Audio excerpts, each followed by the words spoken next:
Oke, hari ini kita bakal ngebahas sesuatu yang bener-bener aneh. Hari ke-24 dari konflik Iran. Satu hari yang penuh dengan teka-teki. Kenapa? Karena di satu sisi ada bisikan-bisikan soal perdamaian, tapi di sisi lain suara perang malah makin kencang. Jadi apa sih yang sebenarnya terjadi? Yuk kita bedah bareng-bareng. Jadi gini, Senin pagi itu tiba-tiba aja muncul pengumuman heboh dari mantan Presiden Trump. Dia ngeklaim katanya ada percakapan produktif dan yang paling penting, semua serangan dihentikan selama 5 hari. Wah, ini kedengarannya kayak angin seger banget kan? Sebuah terobosan besar di tengah konflik yang makin panas. Tapi, tunggu dulu. Harapan itu kayaknya cuma seumur jagung.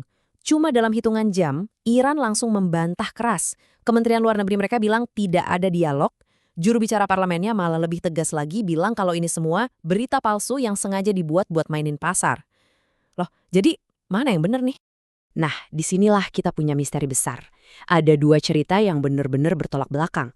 Apakah ini beneran sebuah langkah tulus menuju perdamaian? Atau jangan-jangan cuma akal-akalan buat bikin pasar gonjang-ganjing? Oke, mari kita telusuri jejaknya satu persatu. Oke, kita mulai dari sisi yang pertama dulu ya, sisi diplomasi. Kita sebut aja bagian ini jalan rahasia menuju perdamaian. Karena ternyata, di balik semua bantahan di depan media, ada bukti-bukti kuat kalau ada sesuatu yang serius lagi terjadi di belakang layar. Dan ini loh bukan sekedar gosip. Ternyata ada jalur-jalur rahasia yang lagi sibuk banget. Negara-negara kayak Mesir, Pakistan, sampai Qatar, kabarnya lagi bolak-balik jadi perantara. Bahkan ada rencana pertemuan tingkat tinggi di Islamabad. Dan coba lihat deh siapa yang terlibat. Utusan-utusan kelas berat dari AS dan Iran. Ini kelihatan banget upaya yang serius. Dan utusan Irannya ini, coba deh perhatiin, Muhammad Badr Galibaf. Ini bukan diplomat biasa loh. Dia ini mantan Jenderal IRGZ, Garda Revolusi Iran, dan bisa dibilang orang dalamnya pemimpin tertinggi. Kalau sampai Iran ngirim orang sekali berdia, itu artinya mereka nganggap negosiasi ini sangat-sangat serius. Oke, sekarang kita geser sedikit ya. Kita lihat dampaknya ke ekonomi, terutama ke harga minyak. Biar ada gambaran, sebelum perang ini pecah, harga minyak mentah Brent itu adem ayem di angka $71 per barel. Terus, boom! Perang meletus, harganya langsung terbang gila-gilaan. Di puncaknya hari Minggu, harga minyak itu tembus $114 per barel. Lonjakannya cepat dan drastis banget. Nah, pas pengumuman Trump itu keluar, lihat deh apa yang terjadi. Harganya langsung anjlok lebih dari 7% cuma dalam hitungan menit, turun sampai di bawah $99. Ini nunjukin gimana pasar benar-benar haus sama kabar baik sekecil apapun. Tapi tunggu dulu, ini poin yang paling penting. Walaupun harganya turun, angka $99 itu masih 40% lebih tinggi loh dari sebelum perang. Jadi artinya apa? Pasar itu bukan lagi ngerayain perdamaian, bukan. Mereka itu cuma berspekulasi atas kemungkinan damai. Ketidakpastiannya masih tinggi banget. Oke, jadi di satu sisi ada bisik-bisik diplomasi, ada pasar yang naik turun. Tapi apa yang terjadi di lapangan, di medan perangnya sendiri? Nah, disinilah ceritanya jadi kontradiktif banget. Kita masuk ke bagian kedua, realitas perang. Ini dia nih, kontradiksi paling gila. Di hari yang sama ketika jeda perang diumumkan, militer Iran malah kayaknya nggak dapet memonya. Serangan rudal dan drone mereka jalan terus ke Arab Saudi, Kuwait, dan UAE. Garda Revolusi Iran bahkan dengan PD-nya ngeklaim nyerang armada kelima AS. Jadi jedanya di mana ya? Biar kebayang skalanya ya, dari awal perang sampai sekarang, UEA aja udah dihujani lebih dari 1.700 drone. 1.700. Itu banyak banget. Dan menunjukkan kalau serangan Iran itu masif dan nggak ada hentinya sama sekali. Dan seolah-olah ini belum cukup rumit, ada satu pemain lagi yang punya agenda sendiri, Israel. Di pagi yang sama, pas kabar jeda itu muncul, Israel justru melancarkan serangan besar-besaran ke Teheran, menargetkan fasilitas-fasilitas penting milik Iran, termasuk markas Garda Revolusi.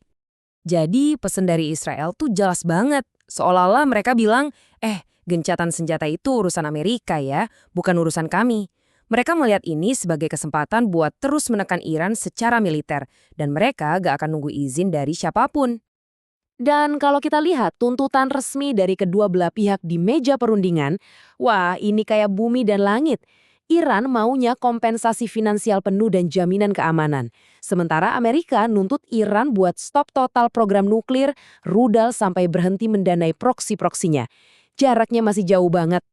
Nah, sekarang kita lihat dampaknya secara global. Karena Percaya deh, konflik ini udah bukan cuma urusan Timur Tengah lagi. Efeknya nyampe ke seluruh dunia. Dan kita semua harus ikut bayar harganya. Dengerin deh peringatan keras dari Kepala Badan Energi Internasional. Dia bilang ini adalah ancaman energi terbesar dalam sejarah manusia, di mana tidak ada negara yang akan kebal. Ini bukan main-main loh, bahkan katanya lebih parah dari krisis minyak di tahun 70-an. Dan ini bukan cuma omongan doang loh. Di Eropa, dampaknya udah kerasa banget. Perdana Menteri Inggris sampai harus ngadain rapat darurat. Harga gas alam di sana meroket 60%, yang artinya biaya hidup makin mahal. Uni Eropa bahkan bilang situasi pasokan energi mereka udah kritis. Ini nih yang bikin pusing di Selat Hormuz, jalur minyak paling vital di dunia. Kata militer AS, selatnya sih terbuka, gak ada yang ngeblokade. Tapi ya sama aja bohong kan? Gak ada perusahaan pelayaran yang berani ambil resiko lewat situ kalau kapalnya bisa-bisa dirudal atau diserang drone sama Iran.